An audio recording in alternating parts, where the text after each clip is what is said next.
वैद्युत रसायन। वैद्युत रसायन क्या है? इलेक्ट्रोकेमिस्ट्री।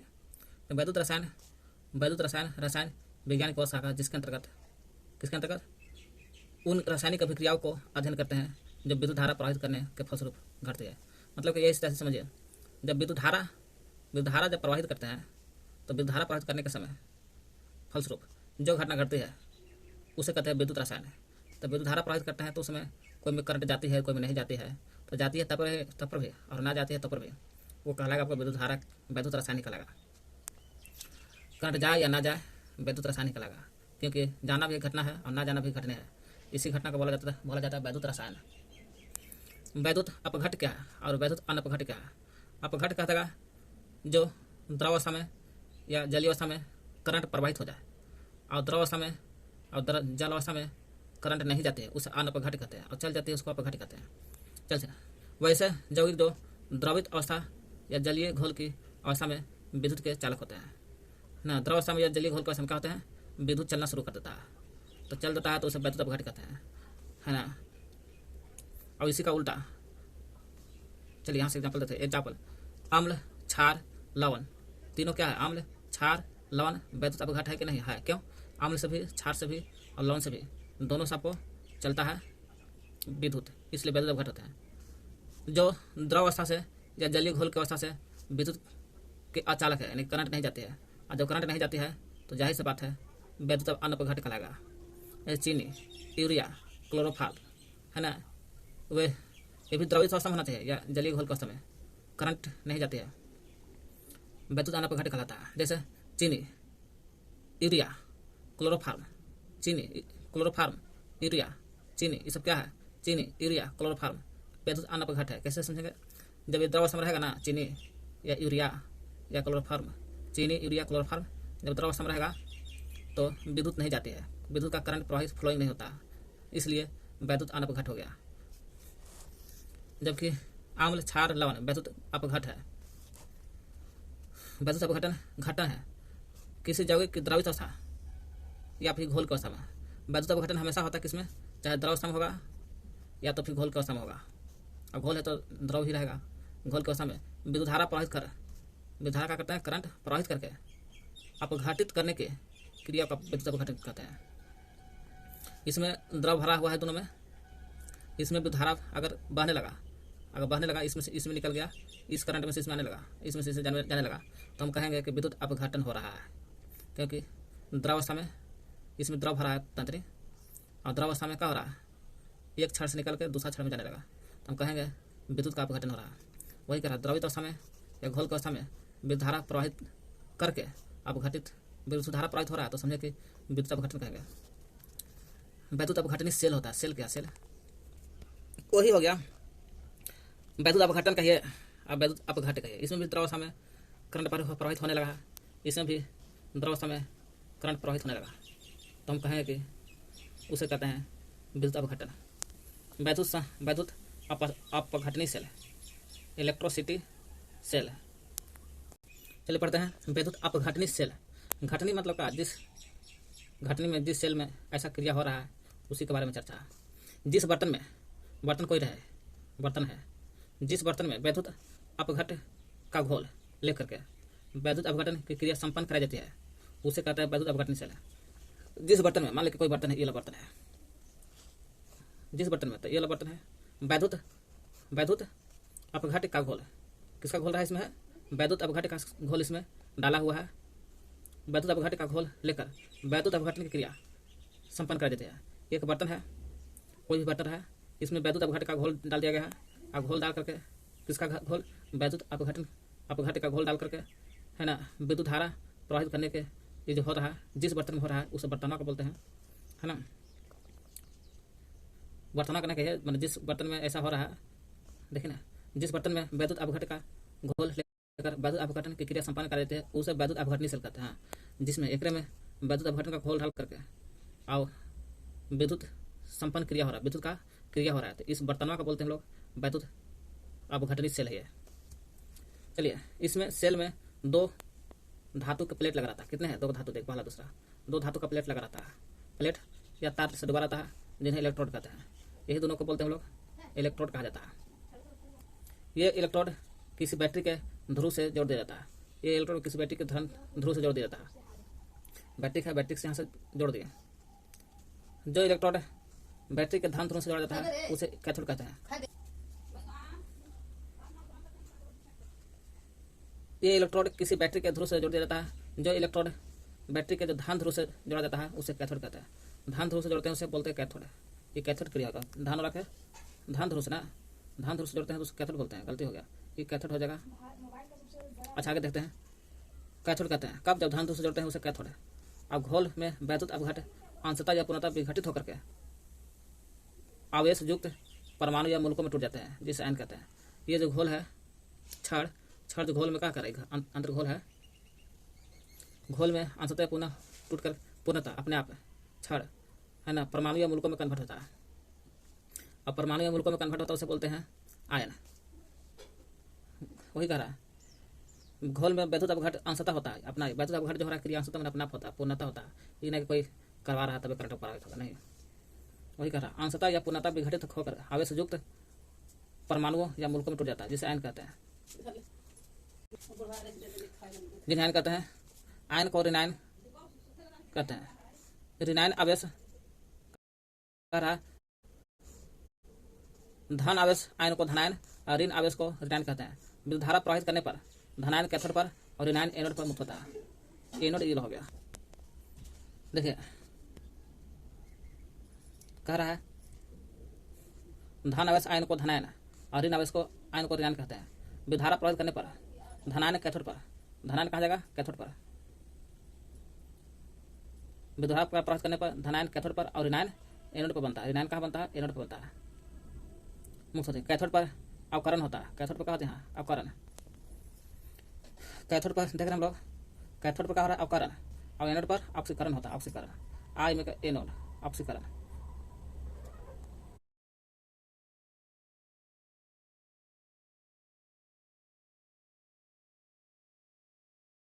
कह रहा है क्या कह रहा है, वैद्युत अपघटन संबंधित फैराडे का नियम। तो वैद्युत अपघटन से संबंधित है। वैद्युत अपघटन यही है किसी यौगिक की द्रवित अवस्था में, कब होता है, द्रव अवस्था में या घोल अवस्था में, जब विद्युत धारा प्रवाहित कर अपघटित करने की, जब विद्युत धारा का प्रवाहित करके अपघटन हो रहा है तो उसे कहते हैं वैद्युत अपघटन। वही वैद्युत अपघटन संबंधित फैराडे का नियम है ना। कैथोड होता है अवकरण की ओर, एनोड होता है ऑक्सीकरण। फैराडे का नियम बोलता है अनेक प्रयोग के आधार पर 1832 में दिया था। पूछेगा वैद्युत अपघटन संबंधित फैराडे का नियम कब दिया गया था।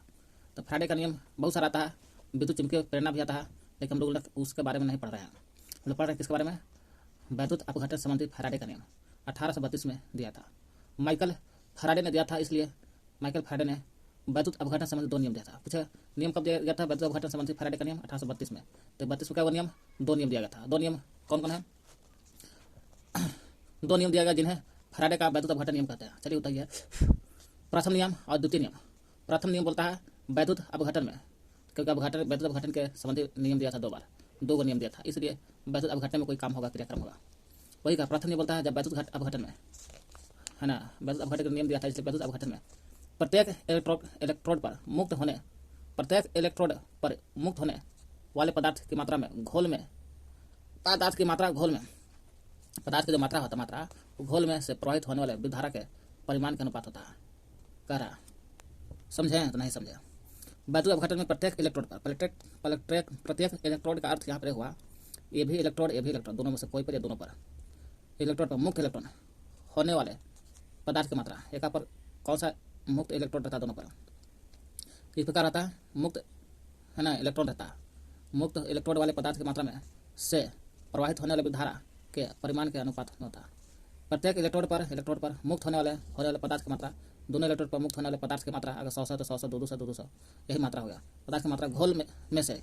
इसे अंतर क्या है, घोल लगा है, यही घोल में से प्रवाहित होने वाले विद्युत धारा के परिमाण के अनुपात में होती है। ये दोनों के घोल में से जितना प्रवाहित हो रहा धारा उसमें, और एक पर इलेक्ट्रोड, इस पर इलेक्ट्रोड और घोल में से जो धारा निकल रहा है दोनों अनुपात में होता है, परिमाण के अनुपात में होता है। द्वितीय नियम बोलता है यदि श्रेणी क्रम में जोड़े गए वैद्युत अपघट के घोलों से होकर एक ही विद्युत धारा प्रवाहित की जाए तो मुक्त होने वाले पदार्थों की मात्राएं उनके रासायनिक तुल्यांकों के समानुपाती होता है। कह रहा है श्रेणी क्रम में जब जोड़ेंगे तब कौन सा क्रम? श्रेणी क्रम में। फैराडे का नियम 1832 में 2 नियम दिया। पहला नियम देखें, प्रथम नियम, जिसमें से बोला कि दोनों पर मुक्त इलेक्ट्रॉन रहता है और जो घोल से प्रवाहित हो रहा है परमाणु पदार्थ की मात्रा, ये दोनों के अनुपात में होता है। लेकिन द्वितीय नियम बोलता है जब श्रेणी क्रम में जोड़े गए वैद्युत अपघट्य के घोलों से, द्वितीय नियम बोला श्रेणी क्रम में जोड़ा जाता है, एक ही धारा प्रवाहित की जाती है। अगर श्रेणी क्रम में जोड़ेंगे तो जाहिर सी बात है कि एक ही धारा प्रवाहित होगा। तो मुक्त होने वाले पदार्थ की मात्रा, कौन सा? मुक्त होने वाले पदार्थ की मात्रा, मुक्त होने वाले पदार्थ की मात्रा उनके रासायनिक तुल्यांक के समानुपाती होता है। पदार्थ की मात्रा जो है तुल्यांकिक के क्या होगा? तुल्यांक के समानुपाती होता है। यही कहता है द्वितीय नियम। फैराडे नियम बोलता है 96,494। हम 96,000 न लिख करके हम 96,500 भी बोल सकते हैं कि 494 तो 6 ने कम हुआ। फैराडे का नियम, एक फैराडे बराबर वही फैराडे जो विद्युत अपघट्य के नियम दिए थे 1832 में, 2 नियम दिए थे, वही एक फैराडे बराबर होता है 96,494 कूलम, यानी कि 96,500 कूलम की विद्युत धारा किसी घोल में से प्रवाहित करने पर पदार्थ का एक तुल्यांकी भार एक तुल्यांकी भार मुक्त होता है। पूछेगा 96,500 कूलम, कितना कूलम? 96,500 कूलम की विद्युत धारा किसी घोल में, कोई भी घोल रहा है ना, चाहे घोल पहला बाल्टी में हो या दूसरा बाल्टी में हो, से प्रवाहित करने पर पदार्थ का एक तुल्यांकी भार, कितना तुल्यांकी भार? एक तुल्यांकी भार मुक्त हो रहा है। कितना कूलम धारा प्रवाहित हो रहा है तो हो रहा है, और कितना तुल्यांकी भार मिल रहा है? एक मिल रहा है तो हाँ मिल रहा है। तो विद्युत धारा किसी परिमाण को फैराडे कहते हैं। हम कह सकते हैं कि एक फैराडे बराबर कितना हो गया? 96,494। 96,494 कूलम को बोलते हैं एक तुल्यांकी भार। यही तुल्यांकी भार को बोला जाता है 96,400 कूलम, 96,500। एक फैराडे बराबर 96,500 कूलम, इसी को एक तुल्यांकी भार बोल सकते हैं। वैद्युत अपघट्य का उपयोग कहाँ होता है? तो वैद्युत अपघट्य का उपयोग होता है विद्युत लेपने में होता है। लेपने में निम्न कोटि के धातु को सुरक्षित रखने या उसको आकर्षित बनाने के लिए उस पर एक उच्च कोटि की धातु एक पतली अस्तर चढ़ाने की क्रिया को विद्युत लेपन कहते हैं। तो विद्युत लेपन का उपयोग होता है विद्युत लेपने में। विद्युत अपघट्य का प्रयोग कहाँ होता है?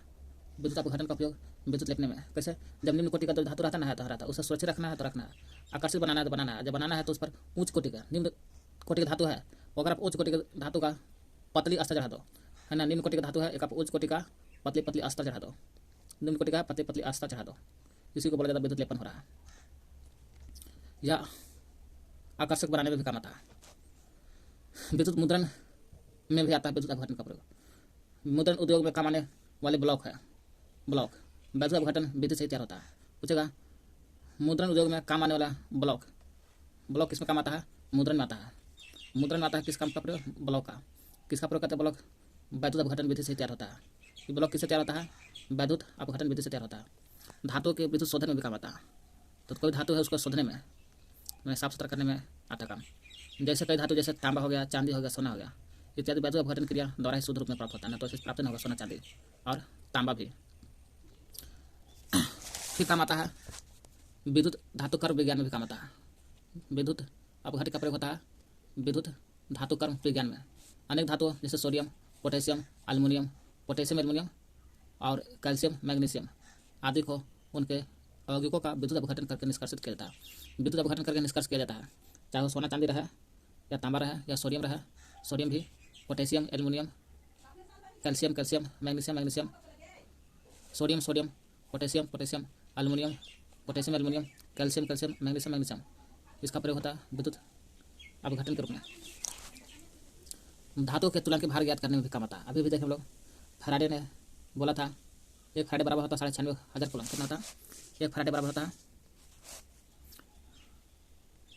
96,500 कूलम। यही 96,500 कूलम की धारा किसी घोल में, कौन सा घोले में होना चाहिए, धारा के इस परिमाण को विधारा घोल में प्रवाहित करने पर पदार्थ का एक तुल्यांकी भार मुक्त होता है। पूछेगा 96,500 कूलम जब घोल में धारा प्रवाहित होता है कितना तुल्यांकी भार प्राप्त होगा? एक तुल्यांकी भार मुक्त होता है।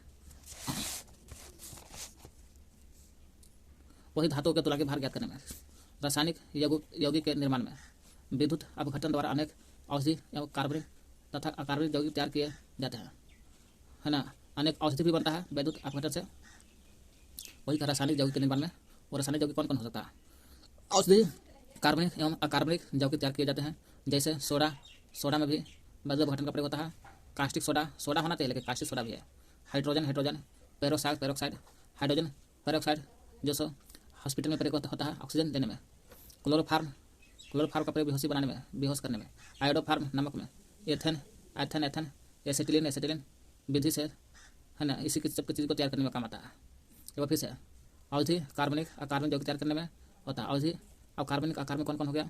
Soda, caustic soda, hydrogen peroxide, chloroform, iodoform, ethane एसिटिन का प्रयोग इसी विधि से तैयार होता है, विद्युत अपघटन विधि से। गैल्वेनिक सेल क्या है? गैल्वेनिक सेल तो गैल्वेनिक सेल वह युक्ति है जिसके द्वारा रासायनिक ऊर्जा को विद्युत ऊर्जा में कन्वर्ट करता है। इसका काम है। गैल्वेनिक सेल क्या है? गैल्वेनिक सेल का काम है रासायनिक ऊर्जा को विद्युत ऊर्जा में बदलना, परिवर्तित करना। कुछ अगर गैल्वेनिक सेल का काम क्या है? रासायनिक ऊर्जा को विद्युत ऊर्जा में परिवर्तित किया जाता है। जैसे example Daniell cell. Daniell cell क्या है? गैल्वेनिक सेल है। अच्छा, डेनियल सेल किसका एग्जाम्पल है? तो गैल्वेनिक सेल का एग्जाम्पल आता है डेनियल सेल। यानी कि गैल्वेनिक सेल का रहा रासायनिक ऊर्जा को विद्युत ऊर्जा में कन्वर्ट करना। इसका मतलब यह अर्थ हुआ डेनियल सेल भी गैल्वेनिक सेल है, और डेनियल सेल का भी काम है रासायनिक ऊर्जा को भी विद्युत ऊर्जा में कन्वर्ट करना, बदलना। कौन सा ऊर्जा? विद्युत ऊर्जा में, रासायनिक ऊर्जा को विद्युत ऊर्जा में डेनियल सेल का काम है। डेनियल सेल एक प्रारूपिक गैल्वेनिक सेल है। इस सेल में एक पात्र होता है, ये डेनियल सेल समझ लीजिए, है ना। इसमें क्या होता है? पात्र होता है। पात्र में बर्तन, है ना। इसमें तांबे, गैल्वेनिक सेल है। इस सेल में एक पात्र होता है, पात्र होता है जिसमें CuSO4 का सांद्र घोल भरा रहता है। CuSO4 मतलब कॉपर सल्फ्यूरिक अम्ल, CuSO4 का मतलब सल्फ्यूरिक अम्ल। इसमें सल्फ्यूरिक अम्ल भरा, देखिए CuSO4 अम्ल रहता है इसमें कौन सा अम्ल है? CuSO4 सल्फ्यूरिक अम्ल। CuSO4 का सांद्र घोल भरा रहता है और इसमें तांबे के एक छड़ डूबा रहता है। एक में तांबा मतलब कॉपर, देखिए कॉपर का छड़ डूबा रहता है के अंदर, कॉपर का छड़ जिसमें माइनस रहता है, तांबे के छड़ डूबा रहते हैं। इसके अंदर एक सरंध्र पात्र रहता है जिसमें तनु सल्फ्यूरिक अम्ल H2SO4 भरा रहता है। एक अंदर रहता है H2SO4, देखिए ये पात्र में रहता है H2SO4 भी रहता है। कॉपर वाला पूछेगा तो कच्ची रहता है H2SO4 सल्फ्यूरिक अम्ल। और कॉपर सल्फेट रहता है ये बर्तमान पूरा में, ये सल्फ्यूरिक अम्ल नहीं है, कॉपर सल्फेट है ना। और सल्फ्यूरिक अम्ल होता है तांबा वाला पात्र में, जिसमें तनु सल्फ्यूरिक अम्ल H2SO4 भरा रहता है और इसमें एक जस्ता के छड़ डूबी रहता है। इसमें जस्ता का छड़ भी डूबा रहता है, देख लीजिए। जिंक माने जस्ता के छड़ डूबी रहता है। जब जस्ते के छड़ तो तांबे के छड़ को एक तार से जोड़ देता है। जस्ता के छड़ ये दोनों को जोड़ के दोनों को जोड़ देते हैं तो विद्युत धारा प्रवाहित होने लगता है। इस सेल में जस्ते के छड़ और ऑक्सीकरण, जस्ते के छड़ पर क्या हो रहा है? ऑक्सीकरण हो रहा है, ऑक्सीकरण। जस्ता के छड़ पर ऑक्सीकरण और प्रतिक्रिया तथा तांबे के छड़ पर अवकरण प्रतिक्रिया हो रहा है। जबकि वैद्युत अपघटनी सेल में देख रहे थे, वैद्युत अपघटनी सेल में किसमें अवकरण हो रहा था? कैथोड पर। अवकरण हो रहा है कैथोड पर जो प्लस होता है, ऑक्सीकरण हो रहा है एनोड पर जो माइनस होता है, विद्युत अपघटन में, फैराडे के नियम में। और जो गैल्वेनिक सेल में देख रहे हैं, गैल्वेनिक सेल में क्या देख रहे हैं? प्लस पर हो रहा है ऑक्सीकरण, उसमें माइनस में हो रहा था ऑक्सीकरण। देखिए इसमें देखिए माइनस में हो रहा है एनोड ऑक्सीकरण, माइनस में हो रहा है एनोड ऑक्सीकरण, जबकि इसमें हो रहा है प्लस हो रहा है एनोड, प्लस वाला पर हो रहा है एनोड। गैल्वेनिक में पूछेगा तब, गैल्वेनिक सेल में होता है प्लस पर होता है एनोड जो जिंक है, और ऑक्सीकरण यहीं पर हो रहा है प्लस वाला, उल्टा हो जा रहा है। बाकी को उल्टा समझ लीजिएगा, यहाँ प्लस माइनस है तो वैद्युत अपघटन के फैराडे वाला नियम में प्लस वाला अवकरण होगा। चलिए इलेक्ट्रोड क्या? इलेक्ट्रोड प्रत्येक सेल दो भागों का बना होता है। बैटरी जो है सेल दो भाग का बना होता है। प्रत्येक को अर्ध सेल या इलेक्ट्रोड कहते हैं। सेल कितने भाग का बना होता है? दो भाग से। दो को में आधा कर दीजिएगा तो अर्ध सेल, वही अर्ध सेल को ही बोला जाता है इलेक्ट्रोड कहते हैं। इलेक्ट्रोड दो है ना जी, देखिए इलेक्ट्रोड हो गया आधा या अर्ध सेल कहते हैं। प्रत्येक सेल दो भाग का बना होता है, प्रत्येक को अर्ध सेल ना कहकर इलेक्ट्रोड कहते हैं। एक इलेक्ट्रोड पर ऑक्सीकरण तथा दूसरे पर इलेक्ट्रोड पर अवकरण प्रतिक्रिया होता है। देखो कि एक ऊपर ऑक्सीकरण हो रहा है, दूसरे पर अवकरण, चाहे पर ऑक्सीकरण होगा तो अवकरण होगा। एक इलेक्ट्रोड पर ऑक्सीकरण और दूसरे पर इलेक्ट्रोड पर अवकरण होते हैं। जिस इलेक्ट्रोड पर ऑक्सीकरण की प्रतिक्रिया होती है उस एनोड कहते हैं। ऑक्सीकरण जिस पर होगा ना, जिस पर ऑक्सीकरण होगा उस पर एनोड कहते हैं। गैल्वेनिक नियम पर आधार पर गैल्वेनिक सेल के आधार पर चल रहा है इलेक्ट्रोड का नियम, क्योंकि गैल्वेनिक सेल में बोल रहा है प्लस वाला पर एनोड और ऑक्सीकरण, वही चीज़ यहाँ बोल रहा है। जिस इलेक्ट्रोड पर ऑक्सीकरण हो रहा है वो एनोड है, ऑक्सीकरण हो रहा है एनोड हो गया। और डेनियल सेल में जाता एनोड पर, कॉपर कैथोड पर। डेनियल सेल में देख रहे हैं, और जिस इलेक्ट्रोड पर अवकरण प्रतिक्रिया होता है उसे कैथोड कहते हैं। इस पर हो रहा है अवकरण, इसको कहते हैं कैथोड। जैसे डेनियल सेल में जाता एनोड पर, कॉपर कैथोड पर। डेनियल सेल है जाता धनावेश पर ऑक्सीकरण पर और एनोड पर। कॉपर सल्फेट होता है रेनायन पर, कैथोड का लगा अवकरण का लगा।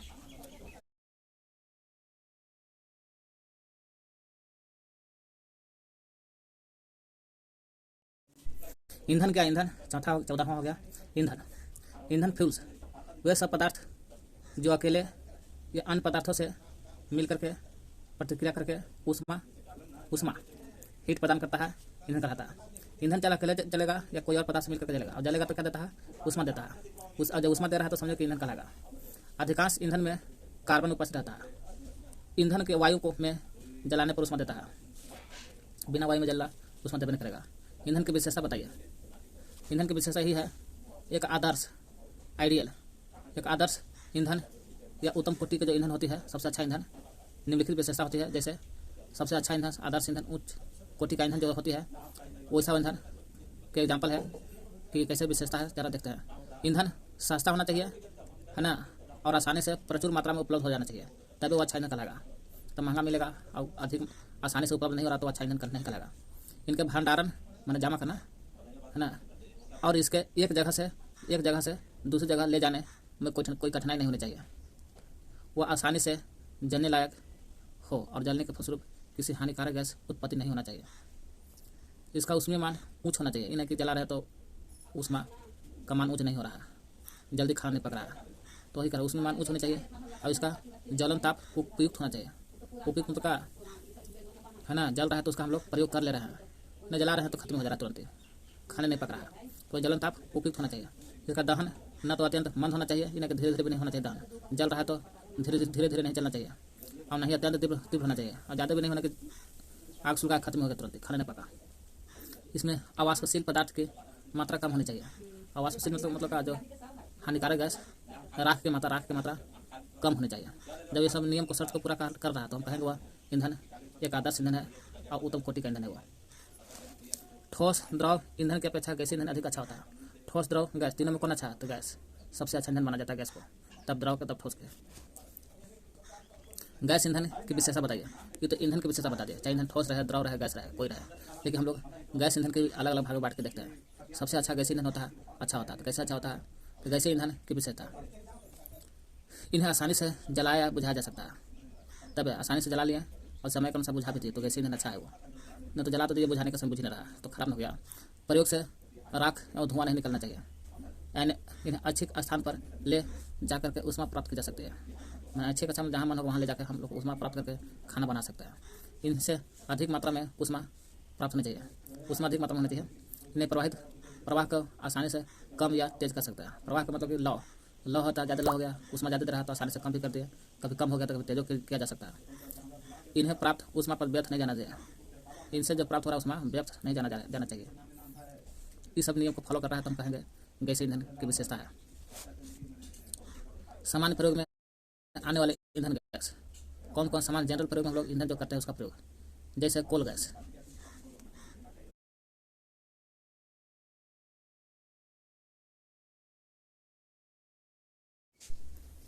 कोल गैस क्या है? कोल गैस यह कई दहनशील गैसों का मिश्रण होता है।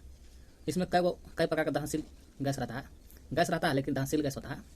तो दहनशील गैस ना रहेगा तो फिर कैसे कोल गैस जलेगा कैसे? फिर इसका संगठन कोयले के किस्म और भंजक स्त्रावन के ताप पर निर्भर करता है। पूछेगा कोल गैस का किस्म पर निर्भर करता है, कोयले गैस का संगठन किस पर निर्भर करता है? संगठन कोयले के किस्म पर, कोयला के किस्म और भंजक स्त्रावन के ताप जो रहता है, भंजक स्त्रावन के ताप, किसका ताप?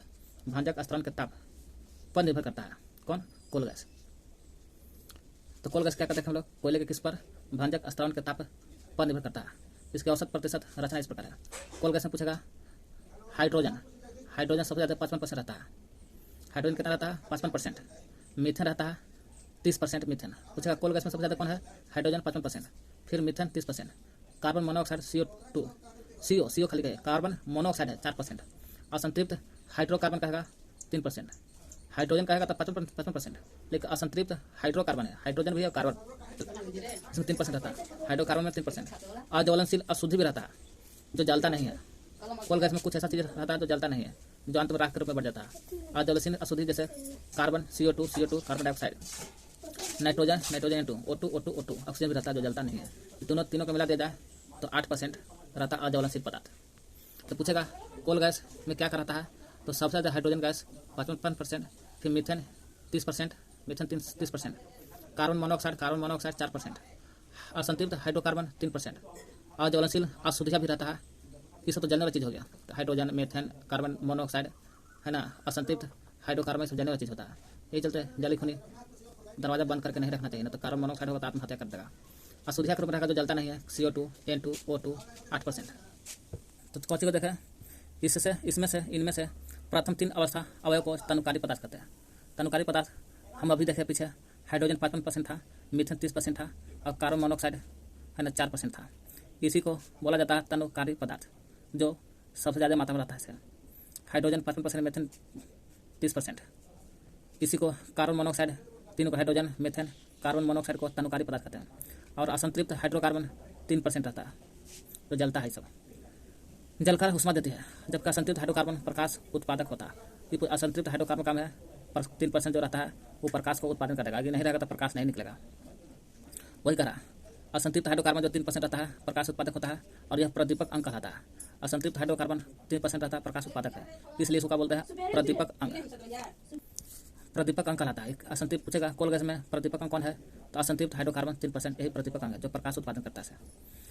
प्रदीपक अंग कहलाता है। यह जलाने और बुनसेन बर्नर प्रकाश उत्पन्न करने, धातु कर्म में अवकरण के लिए प्रयुक्त होता है ना। कोल गैस का प्रयोग कहाँ होता है, जलाने का मतलब का, बुनसेन बर्नर में भी प्रयोग होता है ना। प्रकाश उत्पादन करने में, धातु कर्म में होता है, अवकरण के रूप में होता है। असंतृप्त हाइड्रोकार्बन का यह कोल गैस का प्रयोग। हम लोग चलते हैं आगे। भाप अंगार गैस, नाम में लग रहा भाप है तो पानी भी होगा, हाइड्रोजन होगा, और गैस है तो CO कार्बन मोनोऑक्साइड भी होगा। तो इसलिए वाटर गैस या भाप अंगार गैस CO प्लस H2 का मिश्रण रहता है। तो चलिए देखते हैं। यह कार्बन मोनोऑक्साइड और हाइड्रोजन का आणविक मिश्रण है। कार्बन मोनोऑक्साइड और हाइड्रोजन के मिश्रण है। इसमें अशुद्धियों के रूप में CO2, जल, H2O, N2 रहता है। N2 कोल गैस में भी N2 था। पूछेगा अशुद्धि के रूप में कहेगा कोल गैस में अशुद्धि के रूप में CO कार्बन डाइऑक्साइड बोलो, कार्बन मोनोऑक्साइड तो जलता है 4% से, N2 O2, N2 भी देख रहे हैं वाटर गैस में भी आता है। तो हम लोग देख रहे हैं भाप अंगार गैस है ना। इसमें अशुद्धि के रूप में क्या करता है, CO2 कोल गैस में भी था, जल वाटर गैस है तो वाटर में जल रहता है, जल थोड़ा जलता है। N2 जो कोल गैस में रहता है, और CO2 भी कोल गैस में रहता है। दोनों कोल गैस में CO2 N2 रहता है, और भाप अंगार गैस में H2 आ जाता है, जो जलता नहीं सबसे, नाइट्रोजन जलता नहीं है। इसे रक्त तप्त कोक पर भाप की धारा प्रवाहित करके प्राप्त किया जाता है। रक्त तप्त कोक पर, ऐसा कोक होना चाहिए, रक्त तप्त कोक पर भाप की धारा प्रवाहित करके प्राप्त करते हैं। जब यही भाप की धारा बहने लगता है तो भाप अंगार गैस कहलाता है। इसका कैलोरी मान प्रोड्यूसर गैस से अधिक होता है। पूछेगा भाप अंगार का कैलोरी मान कितना होता है, तो जितना प्रोड्यूसर गैस का होता है, अगर प्रोड्यूसर गैस का 100 होता होगा तो भाप अंगार गैस का मान 150 होता होगा, 50 ज़्यादा है। यानी कि भाप अंगार का गैस का कैलोरी मान सबसे ज़्यादा है किसे, प्रोड्यूसर गैस है। प्रोड्यूसर गैस का मतलब कि वायु अंगार गैस, यही है प्रोड्यूसर गैस, वायु अंगार गैस, प्रोड्यूसर गैस। ये दोनों में किसका कैलोरी मान ज़्यादा होगा, तो भाप अंगार गैस के, वाटर गैस के ज़्यादा होगा, इसका 100 होगा, प्रोड्यूसर गैस का तो इसका 150 होगा। तो वही कह रहा है, इसका कैलोरी मान प्रोड्यूसर गैस यानी कि वायु अंगार गैस से अधिक होता है, या अकेले या कोल गैस के साथ मिलकर ईंधन के रूप में प्रयोग में लाई जाती है। भाप अंगार गैस है अकेले जलेगा, और नहीं तो फिर पीछे पढ़ चुके हम लोग, क्या पढ़े हैं, कोल गैस के साथ मिलकर के, अकेले या कोल गैस के साथ मिलकर के ईंधन के रूप में जलेगा, या हाइड्रोजन गैस बनाने के काम आते हैं। क्यों होता है, भाप अंगार गैस में जल है तो उसमें हाइड्रोजन गैस बनाना होगा, हाइड्रोजन से मिलकर बना तो हाइड्रोजन गैस भी बनाते हैं। हाइड्रोजन गैस बनाने में काम आती है, जो अमोनिया के औद्योगिक उत्पादन में उपयोग होता है। पूछेगा अमोनिया के औद्योगिक उत्पादन में किसका प्रयोग होता है, हाइड्रोजन गैस का। हाइड्रोजन गैस बनाने में किसका प्रयोग होता है, अमोनिया के औद्योगिक उत्पादन हो रहा है, किस गैस का प्रयोग होता है, हाइड्रोजन गैस का प्रयोग। इसे मिथाइल अल्कोहल भी बनाया जाता है। हाइड्रोजन गैस बनाने के काम आती है, जो अमोनिया के औद्योगिक उत्पादन में उपयोग होता है, और मिथाइल अल्कोहल भी बनता है। कौन सा गैस, मिथाइल अल्कोहल भी बनता है। पूछेगा भाप अंगार गैस कार्बन मोनोऑक्साइड और हाइड्रोजन गैस मिलकर बना है। इसका प्रयोग रक्त तप्त कोक पर भाप की धारा प्रवाहित करके प्राप्त किया जाता है। कैलोरी मान प्रोड्यूसर गैस यानी कि वायु अंगार गैस, हवा वाला वायु अंगार गैस से ज़्यादा होता है। या अकेले जलेगा या कोल गैस के साथ जलेगा, और जलेगा तो पूछेगा भाप अंगार गैस का प्रयोग कहाँ होता है, तो हाइड्रोजन गैस बनाने में होता है। तो हाइड्रोजन गैस बना दिए तो बना करके इसका प्रयोग अमोनिया के, हाइड्रोजन गैस का प्रयोग अमोनिया के औद्योगिक उत्पादन में भी काम आता है। पूछे भाप अंगार गैस का प्रयोग हाइड्रोजन गैस बनाने में और मिथाइल अल्कोहल बनाने में आता है, मिथाइल अल्कोहल भी, लेकिन हाइड्रोजन गैस का प्रयोग अमोनिया के औद्योगिक उत्पादन में होता है, मिथाइल अल्कोहल का नहीं। वायु अंगार गैस क्या है? तो नाम से पता चलता है वायु में हवा रहता है, नाइट्रोजन भी रहेगा और CO रहेगा। हालांकि नाइट्रोजन जलता नहीं है, फिर भी काम देती है। CO प्लस N2 के मिश्रण को बोलते हैं वायु अंगार गैस। यह कार्बन मोनोऑक्साइड CO तथा नाइट्रोजन N2 का मिश्रण है, दोनों का मिश्रण है, जिसमें आयतनानुसार 2 भाग नाइट्रोजन और 1 भाग कार्बन मोनोऑक्साइड रहता है। आयतन के अनुसार देखा जाए तो 2 भाग नाइट्रोजन का, 1 भाग कार्बन मोनोऑक्साइड का अंश का मिश्रण रहता है वायु अंगार गैस में। इसमें अशुद्धि के रूप में थोड़ा कार्बन डाइऑक्साइड भी रहता है। कार्बन डाइऑक्साइड जहाँ है तो सभी का शुद्धि है। कार्बन डाइऑक्साइड इसमें भी रहता है, भाप अंगार गैस में भी, जल गैस में भी। जल गैस का है, भाप अंगार गैस का है, वाटर गैस का है, जल गैस का है। कोल गैस में भी CO2 था, भाप अंगार गैस में भी है, और वायु अंगार में भी है ना CO2 रहता है, जो जलता नहीं, अशुद्धि के रूप में। इसका कैलोरी मान अन्य ईंधन की तुलना में सबसे कम है। कैलोरी मान जो है अन्य ईंधन कहने का मतलब चाहे कोल गैस रहे या भाप अंगार गैस रहे, वो सबसे कम होता है, यानी कि इससे भी कम और कोल गैस से भी कम, सबसे कम होता है। कैलोरी मान अन्य ईंधनों की तुलना में सबसे कम होता है। यह सस्ता ईंधन है, इसलिए सस्ता क्यों हो गया? क्योंकि वायु अंगार गैस जो है सस्ता इसलिए पड़ता है क्योंकि कैलोरी मान अन्य ईंधनों की तुलना में सबसे कम है, और सबसे कम जगह कम रहता है उसका सस्ता बिकता है। जो जल करके उच्च ताप देता है, जलता है तो बहुत ताप भी देता है, भले कैलोरी मान कम है सबसे, लेकिन जलता है तो बहुत तापमान देता है, बहुत ज़्यादा तापमान। कांच के निर्माण तथा धातु के निष्कर्षण में बहुत उपयोग होता है। कांच के निर्माण में और धातु निष्कर्षण में इसका प्रयोग बहुत होता है। क्या करते हैं वायु अंगार गैस में? कार्बन मोनोऑक्साइड नाइट्रोजन का मिश्रण होता है, नाइट्रोजन के 2 अणु और कार्बन मोनोऑक्साइड के 1 अणु रहता है। थोड़ा सा इसमें कार्बन डाइऑक्साइड भी रहता है, जो अशुद्धि के रूप में रहता है। इसका कैलोरी मान बहुत कम होता है अन्य ईंधन की अपेक्षा। अन्य ईंधन की अपेक्षा तुलना में कैलोरी मान सबसे कम होता है, इसलिए सस्ता है। अब भले सस्ता है, कैलोरी मान कम है, लेकिन उच्च ताप होता है। उच्च ताप होता है इसलिए कांच के निर्माण में जल्दी गर्म कर देता है, ताप रहता है। तो धातु के निष्कर्षण में बहुत प्रयोग होता है वायु अंगार गैस का प्रयोग। तेल गैस क्या? तेल गैस यह सरल संतृप्त असंतृप्त हाइड्रोकार्बन। असंतृप्त हाइड्रोकार्बन भी हम लोग देखे हैं, कोल गैस में प्रयोग आ रहा था। कोल गैस में जो होता है जलने वाला ही है। ये भी कोल गैस में हाइड्रोकार्बन का काम था प्रकाश उत्पन्न करना, और प्रकाश उत्पन्न कर रहा असंतृप्त हाइड्रोकार्बन प्रकाश उत्पादक होता है, यही चलते इसको प्रदीपक अंक कहलाता है। किसको? असंतृप्त हाइड्रोकार्बन 3% रहता है कोल गैस में, इसलिए प्रकाश उत्पादन है तो प्रदीपक अंक कहलाता है, यही हाइड्रोकार्बन कहाँ देख रहे हैं? तेल गैस में भी है। तेल गैस में है तो संतृप्त हाइड्रोकार्बन का मिश्रण होता है। कुछ तेल गैस का मिश्रण किस चीज़ का होता है? तो सरल संतृप्त हो और असंतृप्त हाइड्रोकार्बन। संतृप्त हाइड्रोकार्बन भी हो सकता है, असंतृप्त हाइड्रोकार्बन भी हो सकता है, वो सरल रूप में तेल गैस का मिश्रण होता है। जैसे मीथेन, एसिटिलीन, एथिलीन। मीथेन हो गया, मीथेन कोल गैस में भी था, और एसिटिलीन फल पकाने में काम आता है। इथिलीन, ये सब क्या है? संतृप्त असंतृप्त हाइड्रोकार्बन है। मीथेन, एसिटिलीन, इथिलीन, ये तेल गैस का मिश्रण है। यह मिट्टी के तेल या पेट्रोलियम के भंजक स्तरों द्वारा तैयार होता है। पूछेगा जो तेल प्राप्त होता है कैसे? मिट्टी के जो तेल निकलता है वहाँ से, मिट्टी के तेल केरोसिन तेल के आसवन से और पेट्रोल के भंजक स्तरों से प्राप्त होता है क्या? तेल गैस। इस गैस में वायु मिलकर प्रयोगशाला में बर्नर जला जाता है। बर्नर बनाने में कोल गैस का भी प्रयोग था। चलते हैं प्राकृतिक गैस, नेचुरल गैस क्या है? तो पेट्रोलियम के कुआं से निकलने वाली गैस, मुख्य रूप से पेट्रोलियम के कुआं से निकलने वाली जो गैस होता है उसे पेट्रोलियम गैस कहते हैं। पेट्रोलियम गैस, प्राकृतिक गैस, नेचुरल गैस कहाँ से निकलता है? पेट्रोल के कुआं से निकलता है। मुख्य रूप से मीथेन गैस रहता है। प्राकृतिक गैस के रूप में कौन कौन सा रहता है? पेट्रोल के नीचे मीथेन, इथेन रहता है। मीथेन पूछेगा तो सीधे आ जाइए, मीथेन जब पूछेगा सीधे 83%, और इथेन पूछेगा तो सीधे 16% रहता है। सबसे ज़्यादा पूछेगा प्राकृतिक गैस में मीथेन सबसे ज़्यादा 83%, तब इथेन आता है 16%, 99% तो यहाँ नहीं दोनों हो गया। मीथेन इथेन होती है जो ज्वलनशील होने के कारण ईंधन के रूप में प्रयुक्त की जाती है। ये ज्वलनशील है इसलिए ईंधन का प्रयोग में आता है प्राकृतिक गैस। प्राप्त ऊष्मा की मात्रा के आधार पर प्राकृतिक गैस सर्वश्रेष्ठ ईंधन माना जाता है। प्राप्त ऊष्मा की मात्रा के आधार पर क्या होता है? सबसे ज़्यादा ऊष्मा की मात्रा के आधार पर प्राकृतिक गैस सबसे सर्वश्रेष्ठ, सबसे अच्छा माना जाता है। यानी कि भाप अंगार गैस से भी बढ़िया है प्राकृतिक गैस।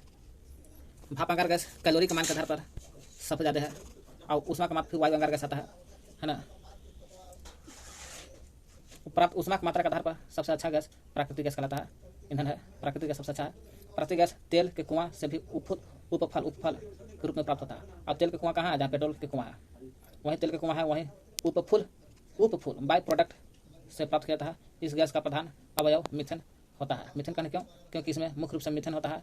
मीथेन रहता है 83%, इसलिए मीथेन हो गया प्रधान अवयव तत्व, मीथेन है। और दूसरा पूछेगा तो इथेन हो जाएगा, इथेन 16% रहता है। प्राकृतिक गैस का उपयोग कृत्रिम उर्वरक उत्पादन में होता है। कृत्रिम उर्वरक उत्पादन में प्राकृतिक गैस का प्रयोग करते हैं। एक बार फिर से प्राकृतिक गैस क्या है? पेट्रोल के कुआं के नीचे से मिलता है। मुख्य रूप से मीथेन रहता है। मीथेन 83%, ईथेन 16% है ना। ऊष्मा की मात्रा के आधार पर प्राकृतिक गैस सबसे सर्वश्रेष्ठ ईंधन माना जाता है। कब? ऊष्मा की मात्रा के आधार पर क्या करता है? प्राकृतिक गैस तेल के कुआं से भी प्राप्त होता है। प्रधान अवयव तत्व मीथेन होता है। मीथेन और कृत्रिम उर्वरक के उत्पादन में आता है प्राकृतिक गैस। किस रूप में? कृत्रिम के उर्वरक के उत्पादन में काम आता है प्राकृतिक गैस।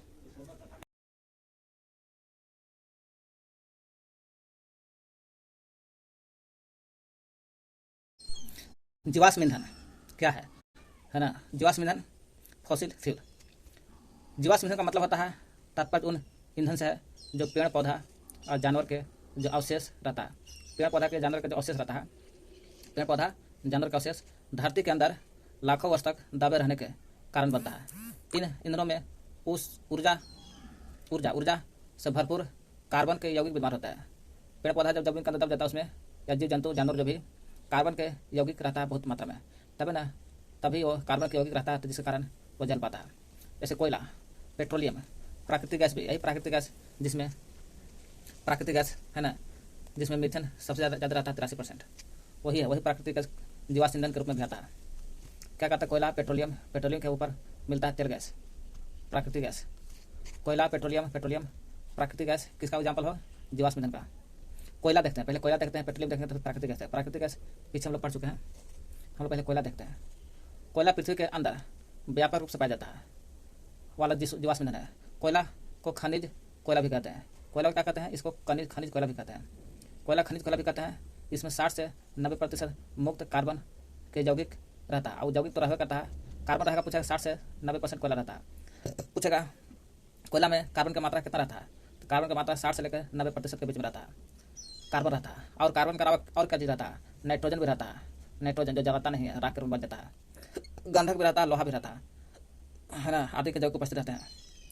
नाइट्रोजन, गंधक, लोहा रहता है। कोयला मुख्यतः 4 प्रकार का कोयला होता है। पीट कोयला, लिग्नाइट कोयला, बिटुमिनस कोयला और एथेनासाइट कोयला। सबसे खराब कोयला पीट कोयला, वो का अच्छा लिग्नाइट, जैसे भूरा कोयला कहता है। बिटुमिनस कोयला जो सबसे ज़्यादा प्रयोग में लाया जाने वाला कोयला, बिटुमिनस कोयला। सबसे सर्वोत्तम, सबसे ऊंची कोटि का कोयला एथेनासाइट कोयला। तो हम लोग यहाँ से देखते हैं, पहले इतना तो पढ़ लिया, इसको मिला लेते हैं। कोयला खनिज कोयला भी कहते हैं। इसमें 60 से 90% क्या रहता है? तो कार्बन रहता है। कार्बन के अलावा क्या रहता है? नाइट्रोजन भी रहता है। नाइट्रोजन, गंधक, लोहा रहता है। तो कोयला 4 प्रकार का होता है। पीट कोयला, लिग्नाइट कोयला, बिटुमिनस कोयला और एथेनासाइट कोयला। पहले पीट कोयला देखते हैं। पीट कोयला का निर्माण प्रथम अवस्था में होता है।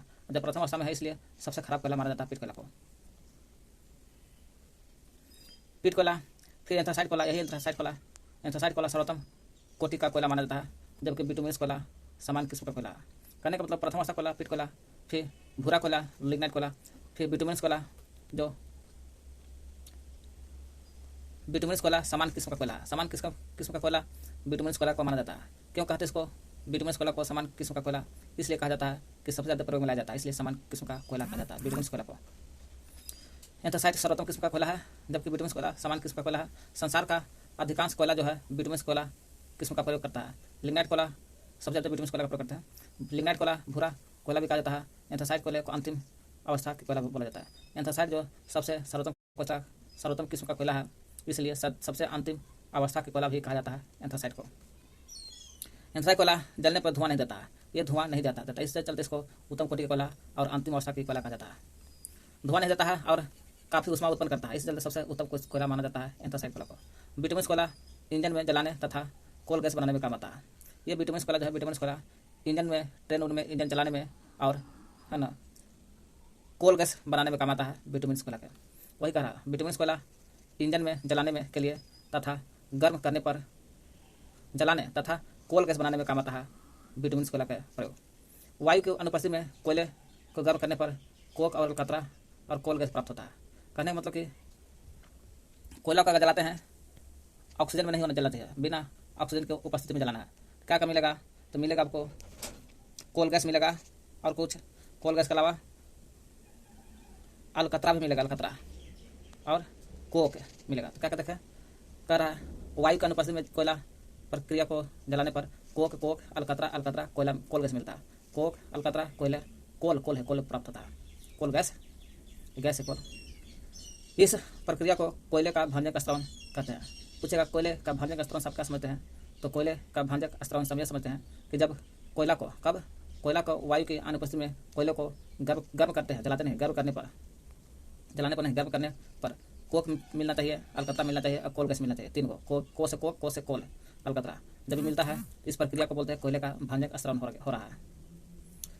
कोयले का उपयोग बॉयलर, इंजन, भट्टी में ईंधन के रूप में प्रयोग होता है। पूछेगा कोयला का प्रयोग कहाँ कहाँ होता है? तो कोयला का प्रयोग बॉयलर में भी, इंजन में, भट्टियों में ईंधन के रूप में होता है और कोल गैस बनाने में भी काम आता है। देखने कोल गैस बन रहा है। कोल गैस का बनता है जब कोयला को ऑक्सीजन को एब्सेंट में, बिना उपस्थिति में जलाते हैं तब कोल गैस बनता है।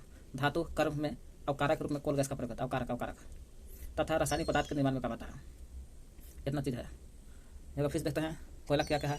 कोयला सवाल आता है, खनिज कोयला कहते हैं, पृथ्वी के अंदर रहता है, 60 से 90% कार्बन रहता है, जिसमें पीट कोयला, लिग्नाइट कोयला, बिटुमिनस कोयला, एंथ्रासाइट कोयला कहा जाता है। पीट कोयला को हम लोग निम्न कोटि का कोयला कहते हैं और सबसे उत्तम कोटि कोयला, अंतिम अवस्था कोयला एंथ्रासाइट कोयला कहते हैं। लिग्नाइट कोयला भूरा कोयला है, बिटुमिनस कोयला संसार में सबसे ज़्यादा प्रयोग में लाया जाता है।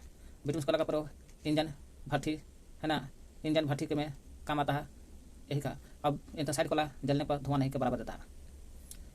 बिटुमिनस कोयला का प्रयोग इंजन की गाड़ी में कोल गैस बनाने में काम आता है। बिटुमिनस कोयला का प्रयोग किस चीज़ में? Coal gas.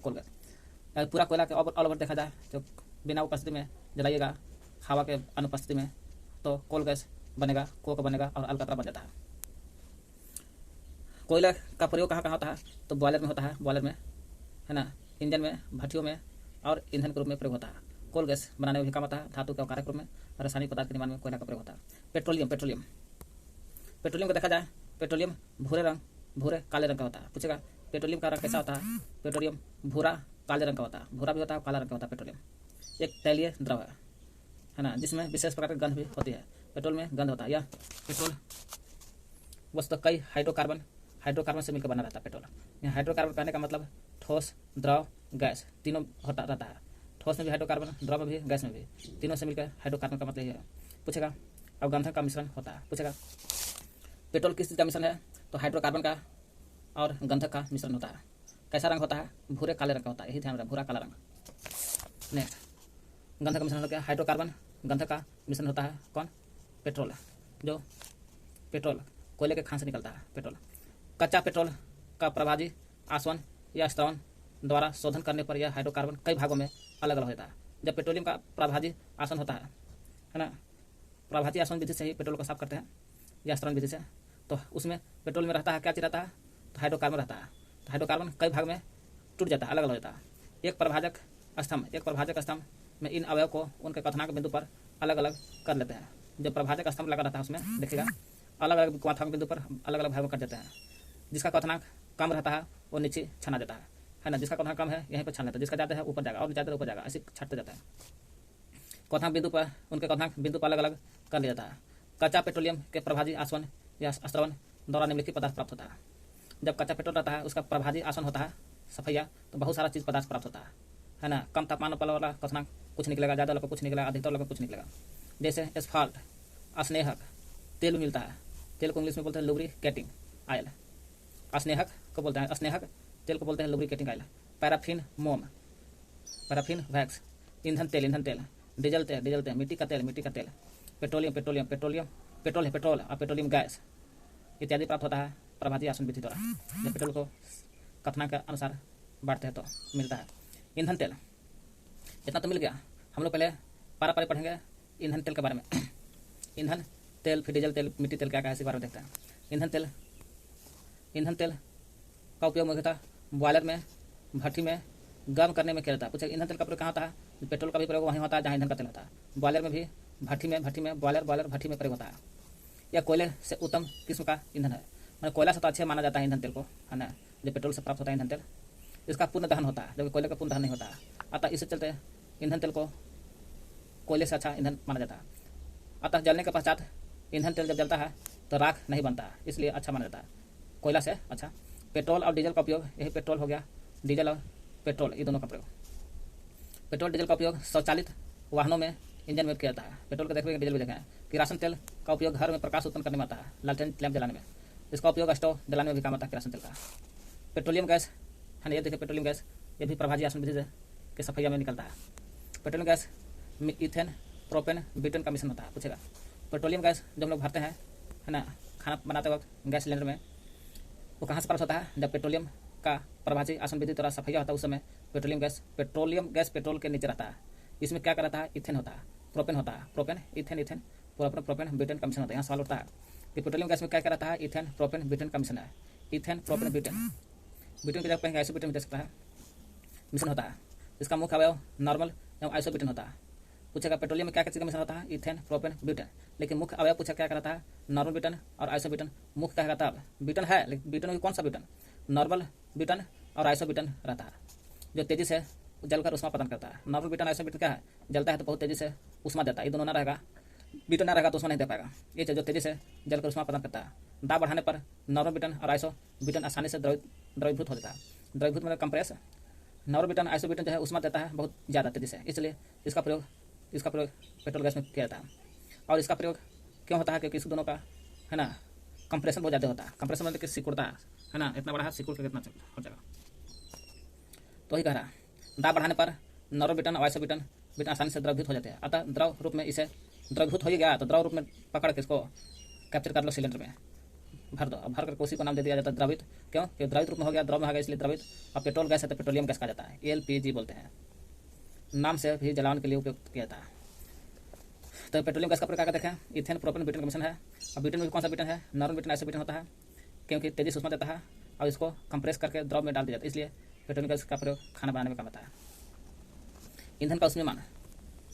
ईंधन का ऊष्मीय मान क्या है? तो ईंधन का ऊष्मीय मान वही होता है जब ईंधन के 1 ग्राम को, कोई भी ईंधन है उसमें से 1 ग्राम ईंधन उठा लीजिए। ईंधन को क्या करते हैं? 1 ग्राम ईंधन उठा लीजिए। क्या उठा लिए? 1 ग्राम उठाए। 1 ग्राम क्या? ईंधन उठाए। इसको ले जाइए वायु में या ऑक्सीजन में जलाइए, जला देते और पुनः जलना चाहिए। जलाने के बाद प्राप्त होती है, और जो प्राप्त होता है ना, जलने के बाद प्राप्त होती है, उसी को ईंधन का ऊष्मीय मान कहते हैं। तो ऊष्मीय मान को कैसे प्राप्त करेंगे? ईंधन लीजिए, 1 ग्राम ईंधन लीजिए, 1 ग्राम ईंधन, और हवा में जलाइए। हवा पर जलाने पर ऊष्मा प्राप्त होती है। उत्पन्न ऊष्मा को कैलोरी में मापते हैं। यही ऊष्मा जो है ईंधन से जो प्राप्त होता है ऊष्मीय, इसको कैलोरी में या किलो कैलोरी में या जूल में पदों में व्यक्त करते हैं। पूछेगा ईंधन का ऊष्मीय मान कैसा मात्रा का होता है? किस चीज़ में व्यक्त करते हैं, है ना? इस ऊष्मा कैसा मात्रा जूल होता है, किस चीज़ में व्यक्त करते हैं? कैलोरी में, किलो कैलोरी, या जूल में व्यक्त करते हैं। 3 चीज़ में, किलो कैलोरी ना तो फिर किलो कैलोरी रहेगा, लेकिन किलो लग जाएगा, तो किलो कैलोरी या जूल में व्यक्त करते हैं। किसी भी अच्छे ईंधन का ऊष्मीय मान अधिक होना चाहिए। कोई भी अच्छा ईंधन है उसका मान कम कि ज़्यादा? तो नहीं, ज़्यादा होना चाहिए। ऊष्मीय मान कितना होना चाहिए? ऊष्मीय मान अधिक होना चाहिए। सभी ईंधनों में हाइड्रोजन का ऊष्मीय मान सबसे अधिक है, फिर भी इसका प्रयोग नहीं करते। जानते हैं क्यों? लेकिन इसका उपयोग घरेलू में या औद्योगिक ईंधन के रूप में सामान्यतः नहीं के बराबर प्रयोग करते हैं, क्योंकि इसका सुरक्षित भंडारण कठिन है ना। इसका उपयोग आरक्षित अंतरिक्ष यान में किया जाता है। उच्च ताप उत्पन्न करने में होता है। जहाँ ताप बहुत ज़्यादा प्रयोग करना है वहीं पर हाइड्रोजन का प्रयोग करते हैं। ज्वालकों में क्या होता है? हाइड्रोजन को भविष्य का ईंधन कहते हैं। एक फिर से ईंधन का ऊष्मीय मान किसे कहते हैं? 1 ग्राम ईंधन लेकर के हवा में जलाइए, जलाने के बाद पुनः जलने के पश्चात प्राप्त होती है ऊष्मा। ईंधन ऊष्मा जो प्राप्त होती है उसको कैलोरी में, या तो फिर कैलोरी के पहले कैलोरी है, एक पहले किलो लगा दीजिए, किलो कैलोरी में या जूल में व्यक्त करते हैं। और क्या देखें, ईंधन का ऊष्मीय मान कैसा होना चाहिए? उच्च होना चाहिए। वही कहा, अच्छे ईंधन का ऊष्मीय मान अधिक होना चाहिए। तो सबसे अधिक होना चाहिए, ऊष्मीय मान अधिक होना चाहिए जरूर, लेकिन सबसे अच्छा ईंधन हाइड्रोजन ईंधन का ऊष्मीय मान सबसे अधिक है, तुरंत जला देगा, इतना है, लेकिन प्रयोग में नहीं लाते हैं। बाकी घर में प्रयोग नहीं करते हैं, भविष्य का ईंधन करते हैं। नेक्स्ट जान लीजिए। ज्वलन ताप क्या है? जिस न्यूनतम ताप पर कोई पदार्थ जलना शुरू कर देता है उस पदार्थ को ज्वलन ताप कहते हैं। न्यूनतम ताप पर अगर जलना शुरू कर देता है तो उसे ज्वलन ताप कहते हैं। जैसे 1 डिग्री पर जलाता नहीं, 2 डिग्री पर नहीं, 3 डिग्री पर जल गया तो समय यही न्यूनतम ताप हो गया, यही ज्वलन ताप है। कोई पदार्थ जलना शुरू कर दिया तो। दहन कंबशन, किसी पदार्थ के ऑक्सीजन में जलने पर ऊष्मा और प्रकाश उत्पन्न होता है। कोई पदार्थ अगर ऑक्सीजन में जलेगा, बिना ऑक्सीजन के तो जलेगा नहीं, जलने पर ऊष्मा और प्रकाश दोनों मिलना चाहिए। ऊष्मा भी और प्रकाश उत्पन्न करता है। जलने की इस क्रिया को ही बोलते हैं दहन कहते हैं। ऊष्मा और प्रकाश दोनों निकल रहा है, ऊष्मा और प्रकाश दोनों निकल रहा है तो समय दहन हो रहा है। दूसरे शब्द में कह सकते हैं कि दहन वह रासायनिक अभिक्रिया है जिसमें ऊष्मा और प्रकाश उत्पन्न होते हैं तथा उत्पन्न ऊष्मा अभिक्रिया को चालू रखने के लिए पर्याप्त होती है। दहन एक ऑक्सीकरण अभिक्रिया, कैसा है? लोहे में जंग लगना भी ऑक्सीकरण अभिक्रिया है और दहन भी ऑक्सीकरण अभिक्रिया है, क्योंकि दोनों में पदार्थ का ही, दहन में भी पदार्थ का क्षति होता है और लोहा का जंग लगता है उसमें भी क्षति होता है, इसलिए ऑक्सीकरण अभिक्रिया है। नेक्स्ट, दहन के पोषक कैसे हैं? अदहनशील और दहनशील पदार्थ। जो पदार्थ नहीं जलते हैं अदहनशील, और जो जल जाता है उसे दहनशील कहते हैं। अदहनशील कहिए या ज्वलनशील कहिए। बालू, पत्थर, ईंट, मिट्टी नहीं जलता है। जो जल जाता है उसे दहनशील पदार्थ है। कार्बन, गंधक, मोमबत्ती, मैग्नीशियम। दहन के पोषक, सपोर्टर ऑफ कम्ब्यूसेशन, जो पदार्थ दहन क्रिया में सहायक होते हैं। दहन क्रिया क्या करता है, दहन जब होता है उसमें सहायता करता है जलाने में, उसे दहन का पोषक पदार्थ कहते हैं। जैसे ऑक्सीजन, ऑक्सीजन जलाने में काम आता है, जलाने में सहायता करता है, इसलिए दहन का पोषक पदार्थ है। दहन का अपोषक, जो जलाने में सहायता नहीं करता है, जैसे कार्बन डाइऑक्साइड अपोषक पदार्थ है, क्योंकि नॉन सपोर्टर ऑफ कम्ब्यूसेशन है, असहायक पदार्थ कहलाता है। अपोषक पदार्थ कार्बन डाइऑक्साइड, क्योंकि यह सहायता नहीं करता, जलाने में बुझा देता है। सभी दहन क्रियाएं ऑक्सीकरण होती है। जितना भी दहन है सब दहन, जितना भी दहन है दहन सब ऑक्सीकरण अभिक्रिया है। कौन सा है, ऑक्सीकरण अभिक्रिया होती है। लेकिन सभी ऑक्सीकरण दहन नहीं हो सकता। दहन से ऑक्सीकरण हो सकता है, लेकिन ऑक्सीकरण से दहन नहीं हो सकता। दहन के लिए आवश्यक शर्त भी होना चाहिए भैया, शर्त होना चाहिए तभी जलेगा, ना तो नहीं है। जैसे 3 शर्त है, कितना 3 शर्त। अगर दहनशील पदार्थ की उपस्थिति, पदार्थ वैसा होना चाहिए जो दहनशील हो, जलने वाला हो, इन्हें कि लान दिया पत्थर अदहनशील तो नहीं जलेगा। तो दहनशील पदार्थ होना चाहिए और दहन के पोषक पदार्थ की उपस्थिति होना चाहिए, जैसे ऑक्सीजन रहेगा तभी जलेगा। ज्वलन ताप की प्राप्ति, उस उतना ताप मिलना चाहिए जितना उसको जलने की जरूरत है, तापमान उतना तापमान मिलना चाहिए ज्वलन ताप की प्राप्ति। 3 शर्त को पूरा करेगा तब दहनशील हो जाएगा। दहन के प्रकार, दहन निम्नलिखित प्रकार का होता है। एक द्रुत दहन होता है, द्रुत मतलब होता है, द्रुत दहन नाम से पता चलता है द्रुत तुरंत खत्म हो जाएगा। दहन की वह प्रक्रिया या क्रिया जिसमें ऊष्मा और प्रकाश अल्प समय में, ऊष्मा भी देगा और प्रकाश भी देगा, और दहन हो रहा तो ऊष्मा प्रकाश बोले की जरूरत नहीं है, ठीक से देवे करेगा। अल्प समय मतलब कि बहुत कम समय में उत्पन्न होता है, इतना कम समय में उत्पन्न होगा कि हम लोग देख नहीं पाते हैं, द्रुत दहन कहलाता है। जैसे माचिस की तीली जलाने पर इतना जल्दी जलता है कहने लगा नहीं, वो द्रुत दहन का एग्जाम्पल है। पटाखों का फूटना, उसमें भी भ्रामण निकलता है, ऊष्मा निकलता है और दहन हो जाता है, जो कुछ समय के लिए देख पाते हैं। ये द्रुत दहन का एग्जाम्पल है दोनों। मंद दहन, दहन का प्रक्रिया जो बहुत धीरे धीरे संपादित होता है। मंद नाम है धीरे धीरे दहन होगा, जैसे लोहे में जंग लगना, धीरे धीरे जंग लगे रहेगा, तो मंद दहन का एग्जाम्पल हो गया। स्वतः दहन किसी बाहरी ऊष्मा के संपादन से होता है, वह क्रिया जो बिना किसी बाहरी ऊष्मा के संपादित होता है। स्वतः दहन का मतलब का दूसरा की जरूरत नहीं है, स्वयं दहन हो जाता है। जैसे फास्फोरस का जलना स्वतः दहन का एग्जाम्पल है ना, ये नहीं कि बनाएगा जलाएगा तब जलेगा, नहीं, स्वतः दहन जल जाता, हवा में रखेगा तो स्वयं जल जाता फास्फोरस, है ना। इसको इस चलते फास्फोरस को काम कथी में डुबा रखते हैं, फास्फोरस को मिट्टी तेल में रख लीजिए, जब पानी में। विस्फोट, विस्फोट का मतलब नाम है विस्फोट हो जाना, एक्सप्लोजन। दहन की प्रक्रिया जो बाहरी दाब या प्रहार के प्रभाव से होती है। विस्फोट नाम पर पता चलता, बिना पटक काम नहीं होगा, बाहरी प्रभाव से ही होता है, विस्फोट कहलाता है। जैसे पटाखा का फूटना विस्फोट कहलाता है, बम का फूटना विस्फोट। लेकिन भले पटाखा अब बम फूट रहा है और विस्फोट कहलाएगा, लेकिन यह द्रुत दहन का भी एग्जाम्पल है, क्योंकि जब जलता है, पटाखा फूटता है या बम का फूटता है तो तुरंत ही इसमें ऊष्मा और प्रकाश निकलता होता है, जो हम लोग बहुत कम समय के लिए देख पाते हैं। रॉकेट ईंधन क्या है, रॉकेट ईंधन, रॉकेट ईंधन को प्रणोदक भी कहते हैं। पूछेगा प्रणोदक किसे कहते हैं, तो प्रणोदक रॉकेट ईंधन को कहते हैं। रॉकेट ईंधन को प्रणोदक ईंधन कहते हैं, प्रणोदक ईंधन भी कहते हैं। रॉकेट के प्रणोदन के लिए प्रणोदक ऊर्जा प्रदान करते हैं। रॉकेट के प्रणोदन के लिए क्या प्रदान करता है, प्रणोदक ऊर्जा प्रदान करते हैं। प्रणोदक वैसे ईंधन होता है जिनके जलने पर अत्यधिक मात्रा में गैस भी निकलता है। प्रणोदक ऐसा चीज़ है ना, जो जलने पर अत्यधिक मात्रा में गैस और ऊर्जा उत्पन्न होता है, अधिक मात्रा में गैस भी निकलता है और ऊर्जा भी उत्पन्न होता है। जैसे हम लोग रॉकेट पर उड़ते हुए देखते हैं, बहुत गैस निकलता है, उसमें से ऊर्जा भी बहुत ज़्यादा निकलता है, तथा उनका दहन बहुत तीव्र होता है, गति से होता है, इतना जल्दी होता है कि दहन कैसा होता है, बहुत तीव्र होती है, तीव्र गति से होती है। दहन के बाद कोई अवशेष नहीं बचता है। प्रणोदक के दहन के फलस्वरूप उत्पन्न गैस रॉकेट के पिछले भाग जेट के रूप में निकलता है। पूछेगा रॉकेट में जो पिछले भाग रहता है, जो गैस और ऊष्मा निकलता है, किस रूप में निकलता है, जेट, यही जेट कहलाता है। जेट के रूप में बहुत तीव्र गति से बाहर निकलता है गैस, जिसे रॉकेट को इच्छित दिशा में प्रणोदक करता है। वही गैस जो है रॉकेट को घुमाने में काम आता है, दाएं बाएं। प्रणोदक 2 प्रकार का होता है, एक द्रव प्रणोदक, एक ठोस प्रणोदक। द्रव को लिक्विड प्रोपेलेंट कहते हैं और ठोस प्रणोदक होता है। एल्कोहल, द्रव हाइड्रोजन, द्रव अमोनिया, केरोसिन, हाइड्राजिन आदि द्रव प्रणोदक के एग्जाम्पल है। एल्कोहल इसका एग्जाम्पल द्रव प्रणोदक है। एल्कोहल, द्रव हाइड्रोजन और अमोनिया, केरोसिन, हाइड्रोजन नहीं, हाइड्राजिन, ये द्रव प्रणोदक का एग्जाम्पल हो गया। बायोगैस नाम से पता चलता है कि बायोगैस क्या है। बायोगैस जानवर और पेड़ पौधा से प्राप्त व्यर्थ पदार्थ सूक्ष्म जीवों द्वारा जल की उपस्थिति में आसानी से सड़ते हैं। बायोगैस नाम से पता चलता है जानवर के हो या पेड़ पौधा से खराब पदार्थ जो हो जाता है, कचरा, उसमें सूक्ष्म जीव लग जाता है। सूक्ष्म जीव द्वारा जल की उपस्थिति में, जल रहना चाहिए, जल की उपस्थिति में आसानी से सड़ता है ना, बिना आसानी से नहीं सड़ेगा। तो पूछे बायोगैस कहाँ से मिलता है, जानवर के या पेड़ पौधा से व्यर्थ पदार्थ सूक्ष्म जीव द्वारा, किसके द्वारा, सूक्ष्म जीव द्वारा, और जल की उपस्थिति में आसानी से सड़ता है। और सड़ने के बाद मेथेन गैस, जैसे petrol, methane gas, carbon dioxide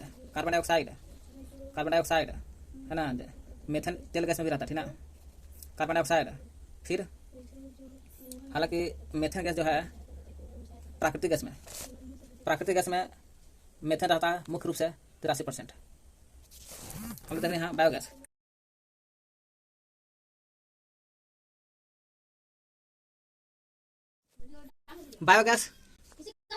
जानवर और पेड़ पौधे से प्राप्त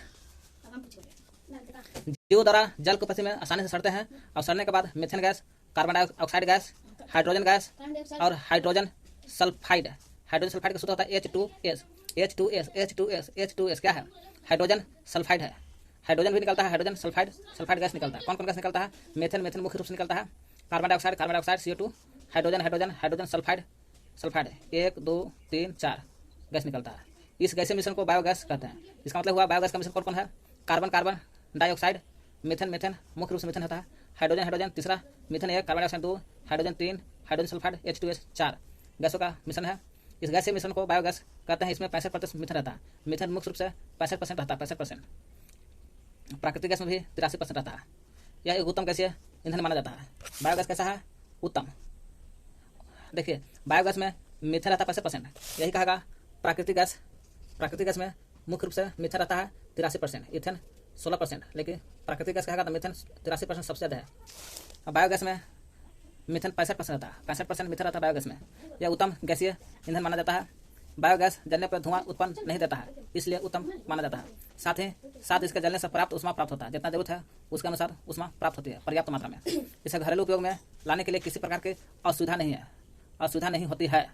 जैसे मैं ला दो, बायोगैस की समाप्ति के बाद संयंत्र में अपशिष्ट पदार्थ में नाइट्रोजन, फास्फोरस के कई यौगिक रह जाते हैं। जब बायोगैस हम लोग खाना बना लेते हैं बायोगैस से, तो बायोगैस खत्म हो जाता है, तो अवशिष्ट में शेष बचा हुआ पदार्थ है ना, जब methane, carbon dioxide, hydrogen sulphide खत्म हो जाता है, तो उसमें शेष बच जाता है जो खराब का चीज़ नाइट्रोजन और फास्फोरस। यही नाइट्रोजन फास्फोरस बन जाता है जो यूरिया में काम आता है। जो रहता है अवशिष्ट पदार्थ का उपयोग उर्वरक के रूप में होता है। यही नाइट्रोजन जो बच जाता है शेष और फास्फोरस उर्वरक के रूप में किया जाता है, इसलिए बायोगैस काफी उपयोगी गैस माना जाता है।